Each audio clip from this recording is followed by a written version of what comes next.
시청자 여러분 안녕하십니까? 한 주간의 뉴스를 더 깊이 있게 분석하는 전주 MBC 더 체크 이몽진입니다. 먼저 이슈 체크에서는 전북특별자치도의 행정자료를 전환하는 과정에서 데이터가 대거 누락됐다는 내용에 이어 혁신도시 이전 기관들이 지역 상생에 무관심하다는 지적이 나왔는데 살펴보고요. 강화되는 맹견 사육 규정도 짚어보겠습니다. 이슈 토론에서는 총선을 앞두고 여론조사와 공천심사가 이루어지고 있는데요. 22대 국회의원 선거 전북 판세를 짚어보고 전망해 보겠습니다. 먼저 한 주간의 이슈 살펴봅니다. 홍민호 변호사 나와 있습니다. 안녕하십니까? 네, 안녕하십니까? 네, 전북특별자치도가 출범하면서 행정자료의 100% 전환을 장담했었는데요. 자, 뒤늦게 주민등록 데이터가 대거 누락됐다는 사실이 밝혀졌습니다. 네, 당초 전라북도는 이 특별자치도 출범을 위해서 행정 시스템을 개선했어야 했습니다. 이를 위해서 TF팀을 구성을 해서 전담하기도 했고 좀 노력을 해왔는데요. 특히 전북은 14개 시군 그리고 243개 읍면동 인구 176만으로 그 강원이나 제주보다 행정구역과 인구가 많아서 좀 전환해야 하는 데이터량도 좀 많았던 것으로 알려져 있었습니다. 그래서 결국 전북도는 이 자치도 출범을 하루 앞둔 1월 17일 날 230억 건에 달하는 방대한 행정자료를 15시간 만에 100% 성공적으로 전환하였다. 이렇게 발표를 했습니다. 그런데 이런 도의 발표와는 다르게 전북특별자치도 출범 이전에 시군별 주민등록 관련 데이터가 누락된 것이 이번에 밝혀진 것입니다. 네. 자, 이 같은 오류를 발견해서 보고한 게 기초자치단체들 아니겠습니까? 자료 누락 어떻게 해서 발견이 된 건가요? 네, 전주시와 군산시는 매달 인구 통계서를 발간하고 있습니다. 이런 보고서를 작성하는 과정에서 일부 데이터들이 어떤 인구가 전출입 이런 사유들이 전혀 나오지 않고 누락된 것이 좀 알게 되어서 이 보고서를 작성할 수가 없는 일이 생겼습니다. 이를 통해서 이 정보가 누락되었음을 좀 인지하였다가 되었고 이것들이 이제 도에 보고가 된 것으로 알려져 있습니다. 이 사라진 데이터들은 이 전북자치도 출범을 앞두고 시스템 전환에 나섰던 지난 17일 이전에 주민 전출입 데이터와 그리고 작년의 전출입 데이터로가 누락된 것으로 알려졌습니다. 네, 이 같은 사태 자료의 단순 누락인지 아니면 시스템상의 문제인지 또 다르게 자료 누락은 없었는지 참 우려가 돼 있는데 자, 원인은 어떤 것으로 파악되고 있습니까? 네, 일단 도에서는 시스템상의 문제는 아니고 일부 자료가 누락된 것뿐이다라고는 지금 발표는 한 상황이고요. 이 누락된 자료가 이 매달 인구 통계 보고서를 만드는데 작성되는데 사용되거든요. 이제 다만 이 전북특별자치도로 이 행정 코드를 전환하는 과정에서 이 자료들에 대한 일부 코드가 누락된 것뿐이다라고 이제 발표는 했고요. 그래서 도는 이것 이외에는 오류가 전혀 없다라고 이제 하지만 당초 공언한 바와 다르게 오류가 발견된 만큼 또 누락된 자료가 있지는 않을까 이런 우려가 있습니다. 네, 태스크포스까지 만들어서 100% 정보 전환을 공언했었는데 그 노력이 좀 무색해진 것 같습니다. 후속 조치가 좀 필요할 것 같습니다. 네, 행정 시스템 전환 이 태스크포스팅까지 좀 만들었지만 방대한 데이터 전환이 과연 제대로 이루어졌는지 이런 확인 절차가 없었던 것이 좀 실수였다 이렇게 보이고요. 전북자치도는 이 행정 시스템 전환 당시에 시군으로부터 이상이 없다라고 보고를 받았다. 그러면서 이제 그래서 사태 파악이 좀 늦을 수밖에 없었다 이렇게 좀 변명을 했고요. 다행히 현재 민원 서비스를 처리하는 데는 문제가 없는 것 같습니다. 그리고 20일까지는 누락된 데이터를 복원하고 시스템을 좀 정비하겠다 이렇게 밝혔습니다. 네. 자, 다음 이슈 살펴보겠습니다. 지방으로 이전한 공공기관들이 지역과 상생하기 위해서 노력을 하고 있습니다. 자, 전북혁신도시 이전 공공기관들도 지역 상생 노력을 하고 있는데 기관별로 좀 큰 차이가 있다고 합니다. 지역 상생 방안 어떻게 추진되고 있습니까? 네, 지난 2018년 혁신도시 조성 및 발전에 관한 특별법이 개정되었습니다. 이 때문에 이 공공기관들은 의무적으로 지역 발전계획 수립을 내어놓고는 있는데요. 뭐 또 전라북도와 또 시군과 연계해서 혁신도시 내 공공기관들과 이 지역 상생을 위한 방안을 좀 강구하는 것이 매년 이루어지고 있습니다. 그래서 지역 상생을 위한 가장 중요한 것이 결국에는 이제 일자리 창출과 지역 내 인재를 우선 선발하는 것 이런 것들이 있고요. 또 그 밖에도 이 지역에서 생산한 물품이나 농산품을 구매하는 것도 지역 상생 방안 중에 하나라고 볼 수 있습니다. 네, 그런데 전북 혁신도시 이전 기관들 지역 상생 노력이 좀 천차만별이다 이런 지적이 나오고 있습니다. 왜 이런 얘기가 돌고 있을까요? 네, 최근 작년 공공기관들의 지역 물품 그리고 지역 농산물 우선 구매율 결과가 나왔는데 이 결과를 보면은 모범적인 상생 자세를 보이는 기관이 있는 반면 또 일부 기관은 상생 의지를 전혀 찾아볼 수 없는 그런 기관들도 많아서 지적의 대상이 되고 있습니다. 뭐 좀 자세히 살펴보면 지난해 지역 내 공공기관의 지역 물품 우선 구매율은 평균 28.6%로 나타났습니다. 이를 기관별로 살펴보면 지방자치 인재개발원의 경우 지역 물품 우선 구매율이 77.7%로 가장 높았고요.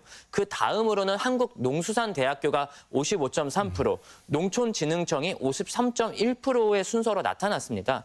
이렇게 지역 물품을 우선 구매하고자 하는 공공기관들이 좀 있고 또 그렇지 않은 기관들도 좀 많았는데 한국출판문화산업진흥원의 경우 지역 물품 우선 구매율이 3.3%로 처참한 수준이고요.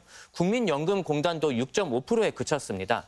이외에도 한국국토정보공사는 18.5%, 한국전기안전공사는 22.3% 정도로 지역 물품을 좀 외면하고 있는 모습들이 많이 드러났기 때문에 좀 결과가 약간 실망스럽다. 개인적으로는 이렇게 보고 있습니다. 네. 특히 지역 농산물 구매에 소극적이고 오히려 인색하다 이런 얘기도 나오고 있습니다.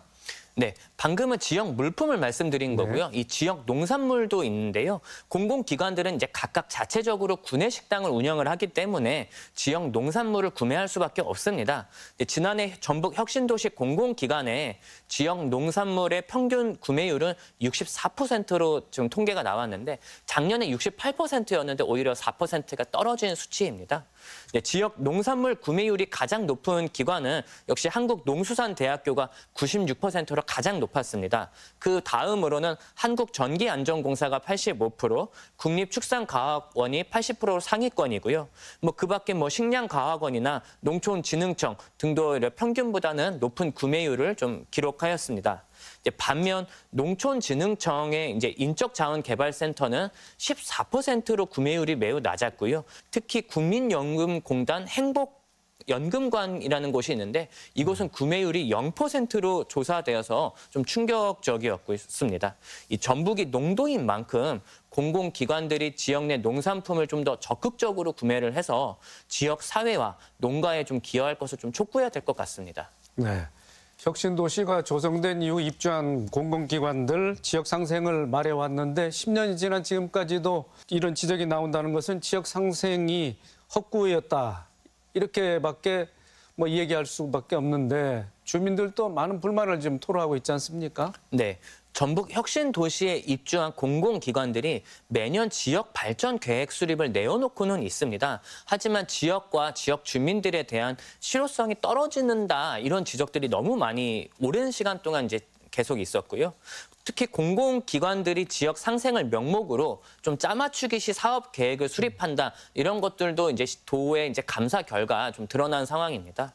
특히 이들 공공기관들은 앞서 전북도와 농림식품부 등과 협업을 해서 지역 농산물 공급 확대를 두고 업무 협약을 맺은 바까지 있거든요. 또 정례적으로 개최되는 상생협의회에서 또 여러 번 논의된 안건이기도 했습니다. 그런데도 이렇게 오히려 지역 농산품 구매율이 작년보다 더 내려가고 지역 농산물을 전혀 구매를 하지 않는 기관까지 있다라는 거는 좀 지역민으로서는 반발을 할 수밖에 없는 부분인 것 같습니다. 네, 알겠습니다. 자, 마지막 이슈 살펴봅니다. 자, 최근 개 물림 사고가 잦아지면서 정부가 맹견 사육에 대해서 여러 시행규칙을 시행하고 있습니다. 오는 4월부터인데요. 먼저 맹견에 해당하는 품종 어떤 것들이 있습니까? 네, 우리가 일반적으로 맹견이라고 하면은 덩치가 큰 개들을 생각하기가 쉬운데요. 제가 이번에 보니까 그거는 아닌 것 같고요. 오히려 사납고 공격성이 강한 기질을 가진 개들을 맹견이라고 합니다. 우리나라 동물보호법 시행 규칙에서는 맹견의 종류를 좀 5개로 지정을 하고 있습니다. 뭐 첫 번째로 도사견이 있고요. 네. 그 다음으로는 핏불 테리어, 그리고 아메리칸 스테퍼드셔 테리어, 스테퍼드셔 불테리어, 그리고 로트와일러를 맹견이라고 부릅니다. 또 이들 맹견 순종이 아니더라도 이들 맹견의 핏줄을 이어받은 잡종견들도 맹견에 속한다. 이렇게 볼 수 있을 것 같습니다. 네.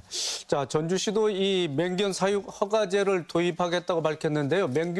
맹견 사육 허가제를 비롯한 규제 어떻게 달라집니까? 네, 이 반려동물을 양육하는 가구가 증가하면서 이 소유자에 대한 관리 책임 의무가 좀 계속 강화되고 있는 추세다 이렇게 볼 수 있을 것 같고요. 전주시도 여기에 발맞춰서 오는 4월 27일부터 맹견 사육 허가제를 도입하기 시작했습니다. 그래서 앞으로는 이제 이런 맹견을 키우기 위해서는 이 시장에 허가를 받아야 하는데요. 그렇다면 어떤 이제 허가를 받기까지의 이제 절차가 있기 때문에 이것들을 좀 준수를 해야 합니다.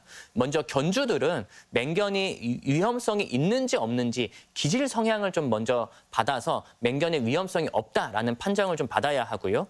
또 중성화 수술을 마쳐야 합니다. 그리고 잠재적인 사고를 대비를 해서 보험에 가입을 해야 되고요. 또 이렇게 결국에 사육 허가를 받았다고 하더라도 맹견이 이제 사람을 공격하는 경우에는 허가를 철회할 수 있다. 이런 규정까지도 마련되어 있습니다. 네. 자, 일상생활 속에서도 맹견과 관련한 규칙들이 있습니다. 목줄은 뭐 당연히 해야 되는 거고, 자, 입마개도 또 뭐 착용시켜야 되겠죠.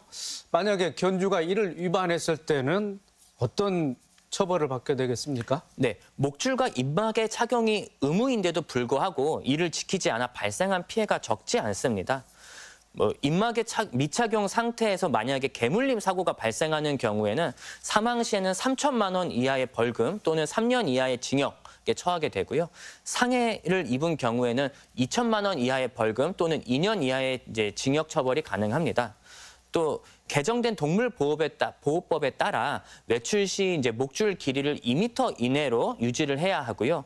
복도나 엘리베이터 등 이 건물 공용 공간에서는 개를 안거나 또 목줄을 짧게 해서 강아지들이 이동할 수 없도록 해야 되는데요. 이를 위반한 경우에는 1차 위반 시에는 100만 원, 2차 위반 시에는 200만 원, 3차 위반 시에는 300만 원까지 과태료가 좀 부과될 수가 있습니다. 우리 전북도에서도 평균적으로 매년 120건 이상의 개물림 사고가 발생하는 것으로 조사되고 있습니다. 매년 이렇게 반려동물 관련된 사고가 끊이지 않으면서 동물법 강화에 대한 목소리 좀 인식이 계속 높아지고 있는 추세입니다. 이번 개정으로 반려동물에 관한 사회적 인식이 좀 개선되기를 바라고 있습니다. 네, 알겠습니다. 이번 주 이슈 점검과 전망 홍민호 변호사였습니다. 수고 많으셨습니다. 네, 감사합니다.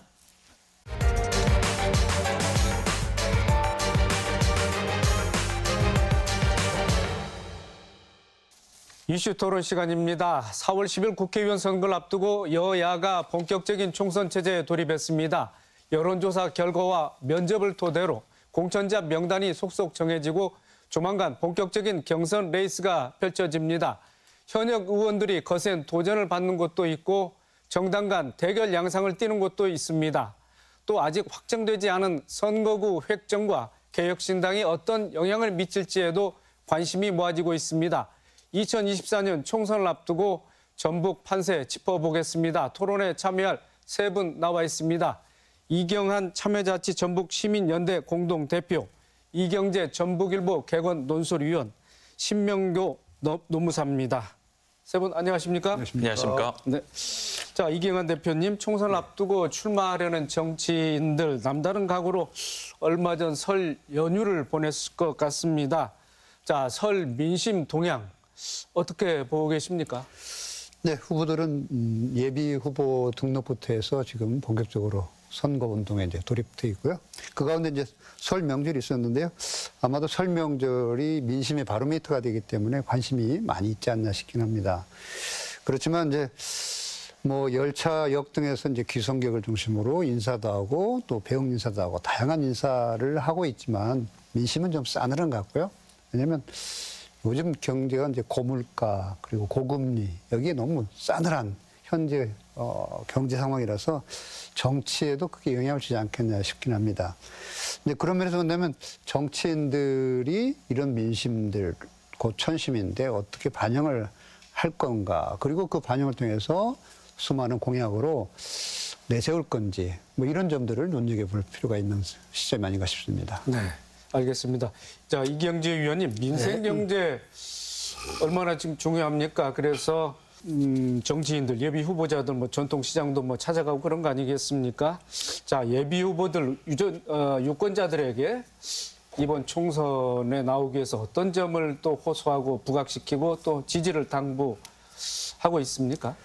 예, 앞서 말씀하신 것처럼 우리 유권자들, 시민들은 그 민생 문제를 가장 걱정을 많이 하고 있고, 그 민생 문제 중에서도 물가, 엄청나게 오른 물가 많이 걱정들 하고 계시더군요. 그리고 또 자영업자들은 이제 장사가 안 돼가지고 고민하고 있고, 그래서 예비 후보들도 이제 이런 틈새를 파고들면서 경제는 내가 살리겠다 이렇게 약속을 하고 다니는데, 사실은 그 정치 이벤트가 있을 때마다 정치 퍼포먼스가 많이 있잖아요. 뭐 대통령 선거 때도 떡볶이집을 간달지, 뭐 국밥집을 간달지, 이제 서민 코스프레를 하고 있는데, 사실은 뭐 일회성이지 이런 약속을 한다고 해서 그 정치인들이 서민의 어떤 그런 아픔을 갖고 가는 어떤 그런 식으로 생각하는 아마 유권자는 거의 없을 거예요. 다만 그럼에도 불구하고 정치권이 서민의 어떤 아픔, 고민을 좀 들여다보고 앞으로 당선이 된다고 한다면은 어떤 정책화하는데 하나 어떤 그 참고 자료가 될 것 같아서 이런 건 중요하다고 저는 보고 있습니다. 네.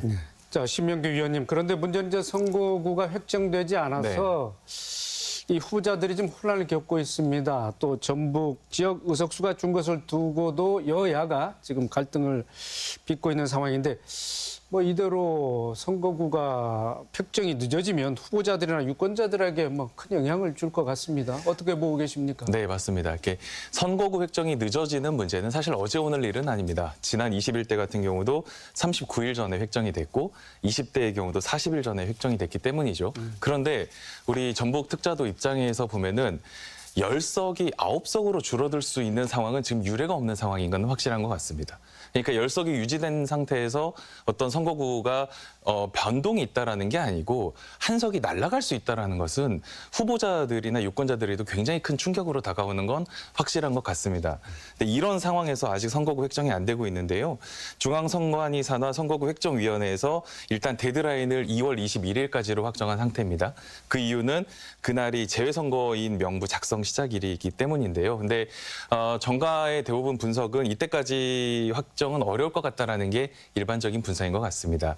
그래서 1차 마지노선으로 잡고 있는 게 29일 날 열리는 2월 임시국회 본회의를 통해서 정해질 것으로 일단은 예측은 하고 있는데 잘 모르겠습니다. 일단 운 좋게 지역 10석이 유지된다고 하더라도 우리 지역에 남원, 임실, 순창, 김제, 부안같이 인구 하한 미달 지역이 3곳이 있기 때문에 어찌됐든 선거구의 변동은 불가피해 보입니다.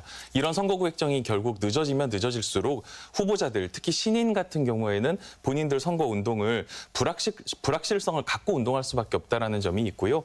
유권자들 차원에서는 어떻게 보면은 후보자와 정책을 검증할 시간이 그만큼 줄어드는 거니까 정치에 무관심도 초래하고 결국에는 궁극적으로는 국민의 참정권까지 해치는 문제 아니냐, 이렇게도 정리할 수 있겠습니다. 자, 한 가지 더 짚고 넘어가겠습니다. 우여곡절 끝에 선거 제도는 준연동형제 비례대표제로 가는 것 같습니다. 그동안 병립형일지 아닐지 뭐 말이 많았고 연동형이 겨우 이제 뭐 살아났다 이런 표현도 있습니다. 앞으로 여야가 합의를 해야 할 텐데 남은 과제는 어떻게 되겠습니까? 일단은 그 늦게나마 준연동형을 유지한 것은 그나마 다행이다라는 평가와 위성정당을 만들 거면 병립하고 무슨 차이가 있느냐라는 의견이 현존해 있는 상태인 것 같습니다. 남은 과제라고 우리 사회자께서 물어보셨는데요. 한 4가지 과제로 한번 정리해 볼 수 있을 것 같습니다. 첫 번째는 민주당이 비례연합정당을 표방을 했는데 여기에 참여하는 정당을 어디까지 포함시킬 건가 하는 문제인 것 같습니다. 현재로서는 녹색 정의당은 지금 거부 기류가 있고요. 그 용해인 의원을 중심으로 한 진보대연합과 진보당 정도 참여해 있는 상태입니다. 그리고 두 번째는 비례연합 정당에 참여하는 정당과 지역구 후보를 단일화하는 문제도 지금 남아있는 문제입니다. 우리 지역에서는 전주, 을이 대표적이겠고요. 세 번째는 민주당 내에서 비례연합 정당의 공천 기준을 어디에 둘 것인가 하는 문제도 남아있습니다. 이 문제와 관련돼서는 아무래도 지난 20일 더불어시민당 방식은 어려울 것 같고요. 이번에는 이재명 대표가 민주당 중심의 비례연합정당을 표방을 원칙적으로 했기 때문에 아무래도 민주당 입김이 많이 들어간 방식의 공천이 이루어질 것 같습니다. 마지막으로는 개혁신당에 얼마나 많은 인사들이 합류할 것인가가 또 비례 지지율로 이어질 것인가와 관련된 여러 가지 다양한 변수들이 현재 현존해 있는 상태라고 할 수 있겠습니다. 자, 이경주 위원님, 현재 각 정당에서 이제 공천 작업을 진행하고 있는데, 자, 이후에는 경선을 통해서 이제 윤곽이 드러날 것 같습니다. 또 최근에는 언론사들마다 여론조사를 실시했는데 좀 그 윤곽을 한번 좀 살펴볼까요? 네, 최근에 MBC가 여론조사를 했고요. 그 이전에 KBS 전북일보와 공동으로 여론조사를 진행을 했는데 두 기관에서 한 여론조사의 어떤 공통 현상을 들춰내면은 민주당 일당 주체 독주 현상이 아주 뚜렷하게 나타난 공통점이 하나 있고요. 또 하나 그 포인트는 신당에 대한 관심이 어느 정도일까 이것도 들여다보는 어떤 항목이 있었는데 그 역시 신당은 좀 미미한 그런 수준이었고요. 또 하나 또 포인트는 중진들이 소환이 돼가지고 그 몇 개 지역구에 나오고 있는데 그 부분들에 대한 관심은 어느 정도일까 이것도 하나 포인트였는데 역시 중진들에 대한 평가는 상당히 좀 우호적인 그런 결과가 나와 있고 또 나머지 지역들은 거의 이제 오차 범위 내에서 접전을 벌이는 그런 걸로 나온 것도 하나 흥미로운 관심 사안이었고요. 근데 이제 구체적으로 보면은 전주 울적 같은 경우는 특징이 다자구도가 형성된다는 측면에서 아마 관심이 높은 것 같아요. 특히 이제 국민의힘에서는 정운천 후보가 출마선을 했고 진보당에서는 현역인 강성희 의원이 이미 출마선을 했고요. 민주당에는 누군가 공천을 받는 제3의 인물이 하나 공천을 받게 되겠고요. 또 이미 무소속 출마도 선언한 분들이 있잖아요. 그래서 다자구도가 됐을 때 유권자가 한 16만 명 정도 되는데 어떻게 판도가 형성이 될지 역시 가장 큰 관심이 아닌가 이렇게 보여집니다. 또 이제 비례대표 아까 이야기를 하셨는데 사실은 연동형이라고 하는 거는 지역구 의석수가 정당 득표율에 모자랄 때 그 정당 득표율 비례해가지고 50%를 이렇게 감안해서 주는 그런 3% 이상 지지율을 얻은 정당에 한해서 한 건데 이런 것들이 과연 유권자들이랄지 우리 시민들이 볼 때는 너무나 복잡하고 결국은 양대 기득권 체제를 공고하는 거란 말이죠. 제3당이 지금 내거는 거는 양당 기득권 체제, 승자 독식 체제의 대립 갈등 구조를 깨겠다 하는 것이 가장 1번 모토인데 이런 걸 다시 회귀하는 이런 비례대표 형식이 돼가지고 국민들은 혼란스럽고 우리 정치 발전, 민주주의 정치 발전을 위해서 과연 필요한 어떤 그런 구도인가. 사실은 비례대표는 다당제의 어떤 그런 가는 길이고 정치 다양성이랄지 우리 사회가 얼마나 그 복잡 다기화돼 있습니까? 그런 문제를 담아내기 위해서 이제 다당제가 필요하다고 보고 제3지대 영역에 대한 그런 관심과 지지를 하고 있는데 지금 현재 돌아가는 거는 결국은 양당 체제 고착화시키는 그런 거라서 상당히 혼란스럽기도 하고 또 어렵고 그런 상황이 계속되고 있습니다. 네, 말씀하신 대로 자 이낙연 신당 또 이준석 신당들이 모인 개혁신당이 이제 곧 창당을 앞두고 있습니다. 제3지대 빅텐트가 마련됐다고 할 수 있는데 자 이낙연 공동대표 전북에서 4석을 얻겠다고도 이제 공언했습니다. 자 이런 신당들 이번 총선에서 어때요? 돌풍이 될까요? 아니면 찻잔 속의 태풍으로 끝날지 우리. 네, 설 명절 후에 첫 전국조사단이었던 이제 JTBC 정치현안 인식조사 보고서에 따르면요, 2월 11일부터 12일까지 JTBC 의뢰로 메타보이스가 조사한 내용을 보면 호남 지역 내에서의 이낙연, 이준석 개혁신당 지지율이 4%에 불과합니다. 진보당이 3%고 녹색정의당이 1%인데 놀라운 건 수도권의 개혁신당에 대한 지지율이 8%라는 뜻입니다. 그러면 결국 이낙연, 이준석 신당이 호남 지역에서는 아직까지 큰 지지를 받고 있지 못하다라는 의미일 것 같습니다. 그리고 저희 MBC에서 지금 1, 2, 3차에 거쳐서 총선 패널 조사를 계속하고 있는데요. 여기에서 어떤 연령, 어떤 계층에서 이준석, 이낙연 신당을 지지하고 있느냐를 조사를 했더니 결국에는 양당 모두 심판하는 사람들, 심판하고자 하는 사람들, 그리고 20, 30대 젊은 사람들이 주축이 되고 있거든요. 그러면 20, 30대 주축의 의견들과 양당 모두를 심판하는 게 우리 전북 특자도의 정서인가? 생각했을 때에는 개혁신당 측에서 앞으로 남은 기간 동안 어떻게 선거운동을 할지는 모르겠지만 지금까지 해왔던 모습을 계속 보여준다면 호남 지역에서는 큰 영향을 주기는 어려울 것 같다라는 게 저는 그렇게 예측하고 있습니다. 네. 저도 뭐 그점에 동의하는데요. 4석을 확보하겠다라는 건 현실적으로 좀 현재로 봐서는 어려워 보이긴 해요. 그렇지만 이제 그 개혁신당이 이제 들어서면서 새로운 선택지가 늘어난다라는 점에서는 유권자가 선택폭을 넓힐 수 있는 이런 점에서는 좀 장점도 있다고 봅니다. 그래서 민주당의 이제 독주 중심의 민주당에서 뭐 다른 것도 한번 생각해 볼까라는 대안. 그러면 그게 유의미하다면 보통 이제 개혁신당이 이제 30석 정도 10%의 의석을 차지하려고 노력을 하고 있는데 우리 지역에서 이런 정도를 하려면 최소한 지지율이 2자릿수 정도는 올라와줘야 하는데 현재로서는 이제 한 자릿수 한 3% 내외에서 이제 형성이 되는 것 같습니다. 이게 이제 뭐 시간이 본격적으로 뭐 3월 선거가 구도가 된다면 아마 판이 좀 짜진다면 정당별로 이제 선수가 결정된다면 조금 더 오를 수 있는 여지는 있다고 봐요. 이제 이런 면에서 본다면 저는 개혁신당의 성공, 우리 지역의 특히 성공은 민주당의 공천 결과가 큰 영향을 주지 않겠나 이런 생각이 들어요. 그래서 하위 20%가 결정이 발표가 되면 이 발표를 지금 계속 뒤로 미루고 있는 이유도 이 사람들이 어디로 갈 건가에 대한 두려움 때문에 그런 거니까요. 그러면 민주당이 공천 결과가 곧 개혁신당에 드라이브를 걸어줄 수 있는 이런 추동력도 가능하다.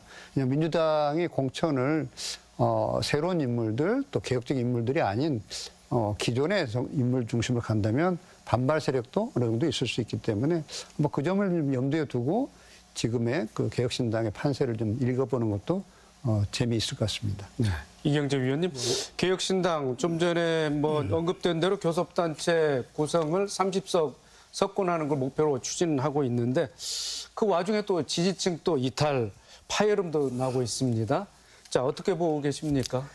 파열음은 뭐 필연적이라고 보고 있고요. 왜냐하면은 그 각 정파의 수장들이 모여가지고 지금 화학적 결합을 한 건데 이건 이제 정체성 문제랄지 지역구 의원 문제랄지 비례대표 선정하는 과정에서 파열음이 날 수밖에 없는 거고요. 상당히 일찌감치 터진 건데 현재 개혁신당 같은 경우는 대선 어떤 주자로서 리더가 아직은 두각을 나타내지 못하고 그 대선도 지금 멀찌감치 떨어져 있고 또 하나 지역 기반이 이제 국민당 같은 경우는 성공 사례가 지역 기반을 튼튼히 갖고 있었는데 그런 기반이 없고 다만 이준석은 영남이랄지 이낙연은 호남이랄지 기반을 이제 볼 수는 있지만은 이낙연은 지금 호남에서도 지지율이 낮지 않습니까? 그냥 기반이라고 할 수 없다고 보고 있는 거고요.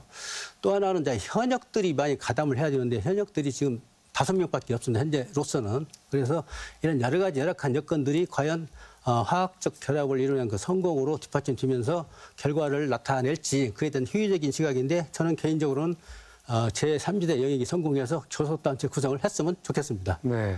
자, 이경환 대표님, 녹색정의당도 출범을 했습니다. 그런데 얼마 전에 또 원내대표가 또 뭐 사퇴를 하지 않았습니까? 뭐 연합정당의 가담 여부에 대해서 뭐 내부에서 좀 이견이 있는 것 같습니다. 자, 녹색정의당 어떻게 전망하고 계십니까? 녹색정의당은 이제 두 당의 연합이죠. 아마 우리 정당사에서 이제 실험적인 정당의 모습을 보여주는 선거 연합 정당이라고 볼 수 있겠죠. 선거 때 서로 연합해서 정당을 만들고 그게 플랫폼이 돼서 지지를 얻고 다시 선거가 끝나면 각자의 당으로 귀속하는 이런 의미를 갖고 있는 연합정당인데요. 이런 연합정당에서 저는 이제 녹색정의당이 그 나름의 그 진보정당으로서의 정체성을 갖고 있다라고 봐요. 그런 정체성을 갖고 진보정당이 한번 담대한 그 도전을 하는 것도 바람직하다 이런 생각을 해봅니다. 그런데 이제 그게 이제 민주당이 지금 주도하는 그 비례정당에 들어갈 거냐 말 거냐 이것 가지고 본다면 저는 사실 녹색정의당이 필요 없다고 봅니다. 왜냐하면 이미 연합정당으로서 그 모험을 하는 담대한 도전하는 플랫폼 정당을 만들었는데 이 정당을 들고 다시 민주당하고 들어간다면 그 정당은 별로 의미가 없을 것 같고요. 그러면 녹색정의당이 스스로 자기 정당의 캐치프레를 갖고 지역구에서 내가 어떻게 할 것인지 그리고 비례당에서 대표에서는 어떻게 할 건지 이런 모습을 가지고 간다면 저는 일부의 이제 정의당 출신에서는 그래도 의석을 얻는 현실적인 문제가 있지 않느냐라고 들어가자 이런 입장이었고 녹색당과 그리고 다른 이제 추진위원들에서는 반대 의견을 갖고 있는데 지금의 여론조사를 본다면 뭐 그 진보당들 중심의 그 소수 정당들 본다면 녹색정의당이 그래도 부각이 된다고 봐요. 한 뭐 5, 6% 이상 정도의 부각이 되고 있는데 그 점이 오히려 저는 정당의 살 길이 아닌가 싶어요. 왜냐하면 연합 그 민주당 중심의 비례정당으로 다 들어갔을 때 그 다음에 그러면 소수 정당들이 자기 정책성에 이제 혼란을 가져오게 되고 그 혼란이 결국 민주당의 이중대가 될 것이냐 뭐 이런 요청을 안 할 수밖에 없잖아요. 민주당을 덕을 봐서 의원이 됐으면 도와줄 수밖에 없는 구도인데 그런 구도를 가지고 제3의 정당이라든지 아니면 대안이라든지 이러한 정당 구도를 우리가 만들 수 있겠느냐. 참 현실적 어렵거든요. 이제 그런 면에서 보면 녹색정의당의 그 선거 플랫폼 정당을 통해서 연합정당을 하는 이런 담대한 도전은 저는 충분히 의미가 있다고 봅니다. 네, 그렇군요. 전북 지역 여론조사 결과는 예상대로 이제 민주당 쏠림 현상이 뚜렷했습니다. 자, 이경재 위원님, 민주당에 대한 유권자들의 여론, 특히 이제 중진들이 출마를 앞두고 있는 전주병, 익산갑, 정읍고창 지역을 중심으로 해서 좀 분석을 해 주시죠. 전북일보 KBS가 1월 말에 조사한 그 결과를 일단 한번 보면요. 전주병 같은 지역은 정동영 예비 후보가 33%, 네. 김성주 후보가 33%. 똑같이 나옵니다. 네. 예, 국회의원 적합도 조사에서 똑같이 나왔고요.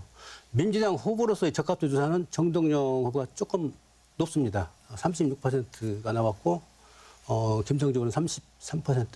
이런 걸 보면은 정동영 후보가 슬로건을 내걸었지 않습니까? 지금은 싸울 때다. 네. 그래서 민주당 내 후보로서는 이런 상당히 강경 기류에 대해서 더 점수를 좀 많이 주고 있는 흐름을 엿볼 수가 있는 거고요. 다시 한번 말씀드리지만 이 선거 여론조사 결과는 어떤 오차 범위 안에 있는 거는 뭐 우열을 가리기 어렵다고 보고 있고요. 다만 흐름만 보자 이제 그런 측면에서 관점을 가볍게 봐주시면 되겠습니다. 익산 갑도 뭐 중진 소환 연장선상에서 보면 관심 지역인데요. 이춘석 대 김수홍 39대 36% 나왔어요. 오차 범위이긴 하지만 이춘석 후보가 좀 높게 나온 그런 케이스고 여기도 역시 민주당 후보 적합도 조사에서 이춘석 후보가 41대 36 더 높게 나온 케이스입니다. 정읍 역시 중진이 출마를 한 케이스인데 유승엽 후보가 52%, 윤준병 현 의원이 38%포인트. 그래서 상당히 여기는 편차가 좀 크게 나타나는 그런 적인데 일단 이런 흐름을 MBC 조사와도 대비를 해보면은 거의 흐름은 거의 비슷하지만 다만 이제 오차 범위에 좀 좁혀진 그 흐름을 엿볼 수가 있는 대목이 있고요.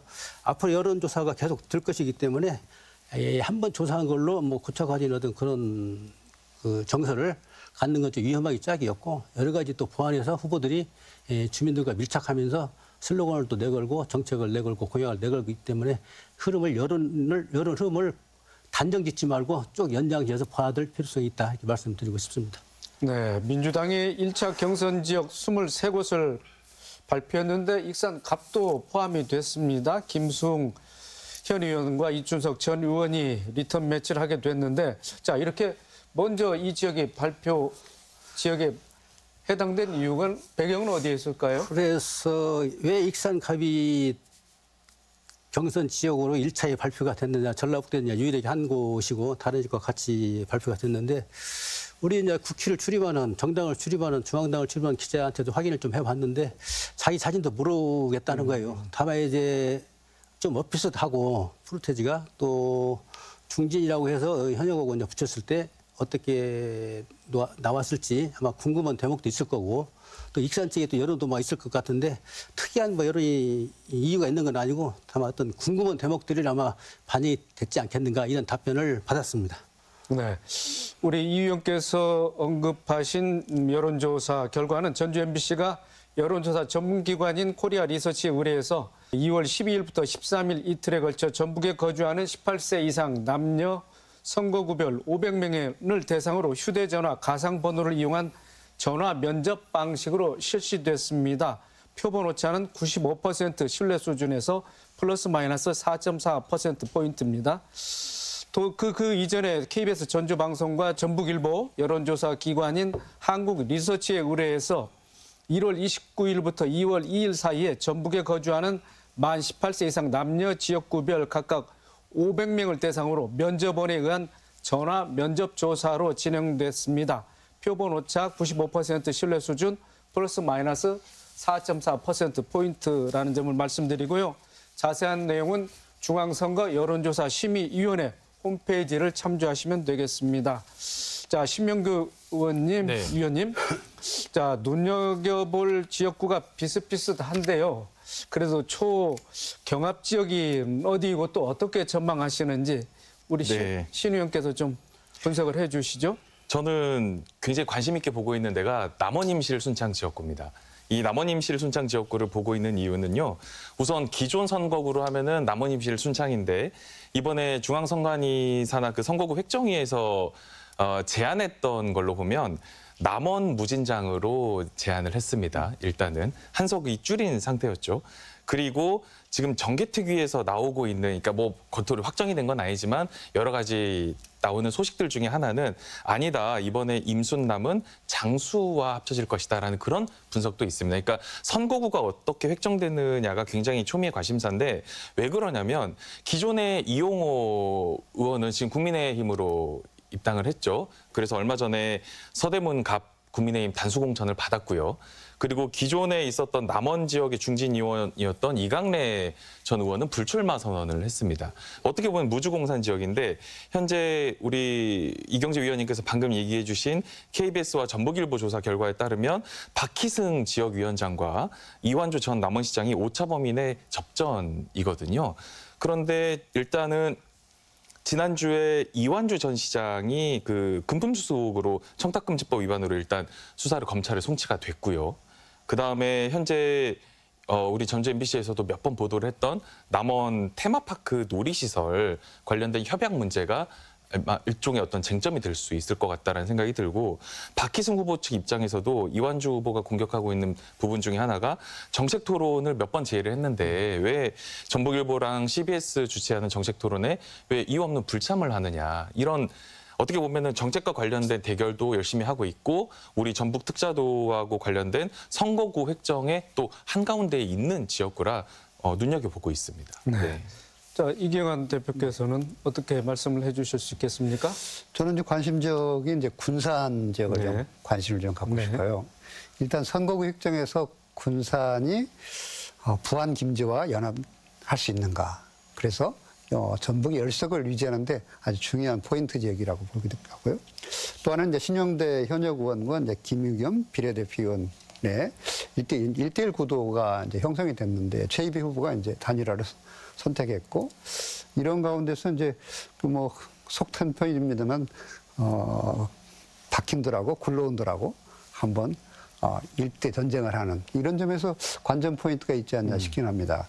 이제 그런 면에서 본다면 또 하나는 이제 민주당이 과연 그러면 이 그 두 명의 1대1 구도에서 김의겸 비례대표 비례의원 이분의 이제 부동산 스캔들 문제를 좀 어떻게 봐줄 것이냐. 이런 점에서도 이제 플러스 마이너스가 플러스는 아니겠습니다만 마이너스 요인이 있을 건데 이때 이제 둘의 경쟁 구도를 어떻게 봐줄 건가 이런 점에서도 이제 군산을 한번 눈여겨 볼 거였고요. 저는 이제 소지역주의 중에서 아까 이제 봤던 정읍 고창 지역에서 소지역주의가 얼마큼 발동할 건가 이런 점도 관심 있게 저는 보는 지역 중 하나입니다. 네, 그렇군요. 자, 이경재 의원님. 네, 군산도 흥미롭고요. 남원 임실 순창도 흥미로운데 저는 역시 전주 을지역이 네. 가장 핫한 지역이 아닌가. 또 제가 살고 있는 지역구이기도 하고 그래서 전주 을지역을 꼽는데요. 일단 정서적으로 민주당 우호 지역인 이 지역에서 집권 여당의 좀 강자가 출마 선언을 했지 않습니까?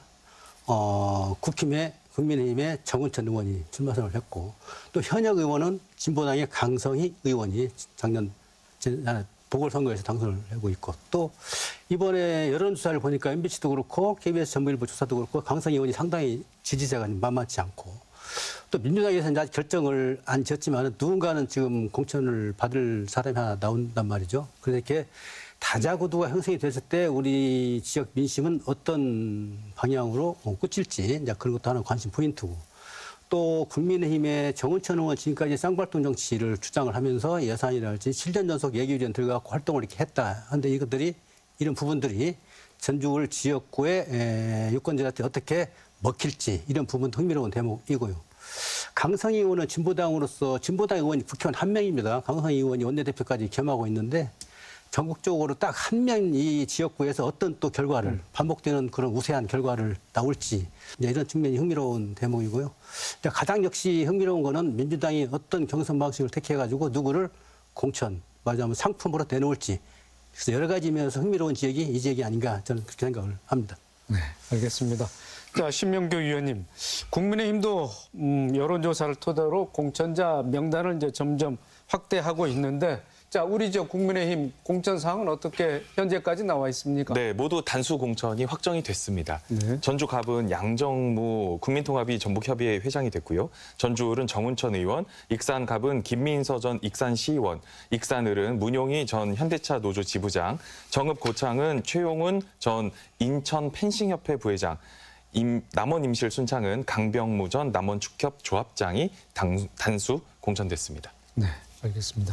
자, 이경환 대표님, 좀 전에 이경재 위원께서도 참 핫한 지역이 전주 을이다 이렇게 말씀하셨는데, 자, 이번 총선에서 전주 을 지역 뭐 연합 공천설도 나오고 있고 전략 공천설도 좀 파다한데, 자, 관전 포인트 어디에 있습니까?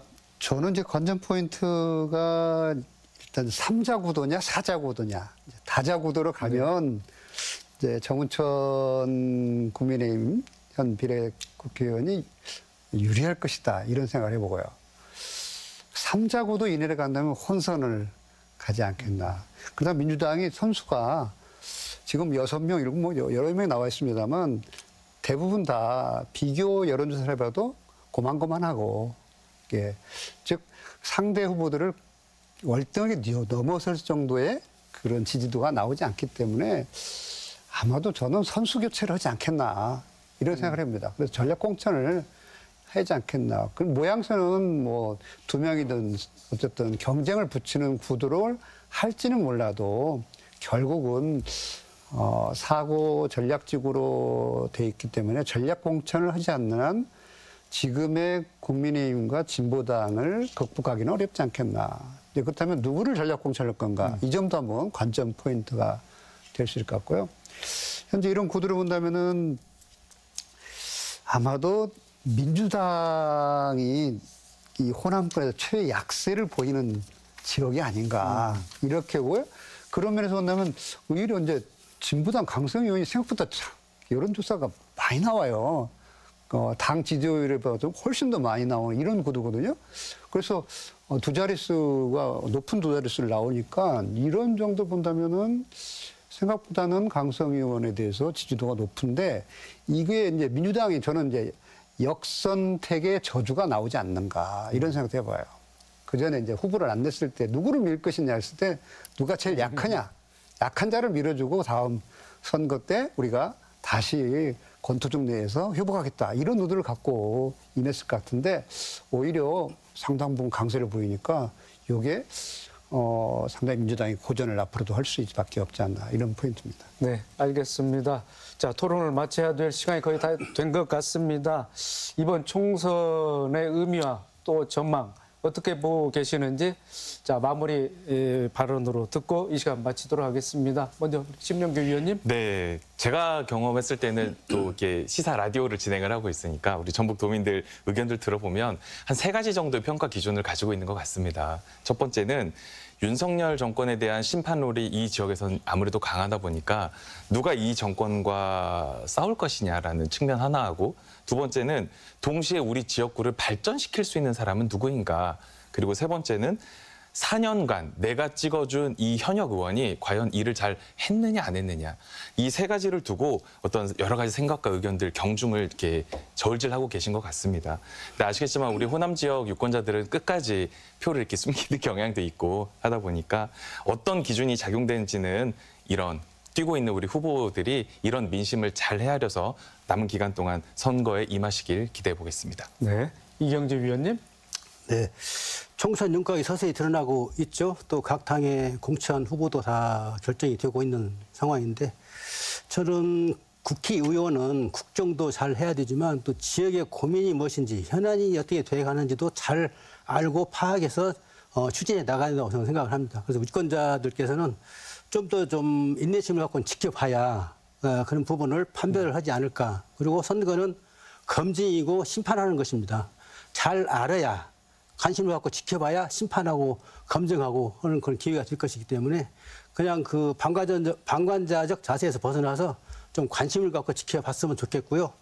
또 하나는 우리가 투표할 때만 주인 행세를 하지 투표가 끝나면 노예로 우리가 전락하는 겁니다. 우리 유권자들은. 이번 장작 루스가 한 얘기인데 하나도 틀림이 없는 말 같아요. 그래서 주인 행세를 제대로 했으면 좋겠다. 이번 선거만큼은 그런 말씀을 드립니다. 네. 자, 마지막으로 이경환 대표님. 네, 이번 선거를 우리 지역에서 보면은 중진들의 약진이 드러나고 있습니다. 두드러지고 있는데요. 이 얘기는 결국 변화를 요구하지 않냐라는 생각이 듭니다. 그래서 우리 지역에서 새로운 리더 혹은 새로운 리더십을 요구하고 있는 민심들을 반영하고 있다고 봅니다. 그럼 누구를 세울 것인지 이 점은 바로 유권자가 책임질 몫이라고 생각합니다. 관심을 가지고 좀 더 훌륭한 인재를 뽑는데 많은 관심을 가져줬으면 좋겠습니다. 감사합니다. 네, 오늘 열띤 토론 해주신 세 분 수고 많으셨습니다. 고맙습니다. 총선이 2달이 채 남지 않았는데요. 선거구 획정은 여전히 안개 속입니다. 후보자들과 유권자 모두 혼란을 겪고 있는데요. 분명한 것은 이번 총선이 전북에게는 매우 중요한 선거라는 점입니다. 따라서 하루빨리 선거구가 획정돼 경선이 공정하게 치러져야겠고요. 유권자들한테도 민주시민으로서의 관심과 현명한 판단이 요구된다 하겠습니다.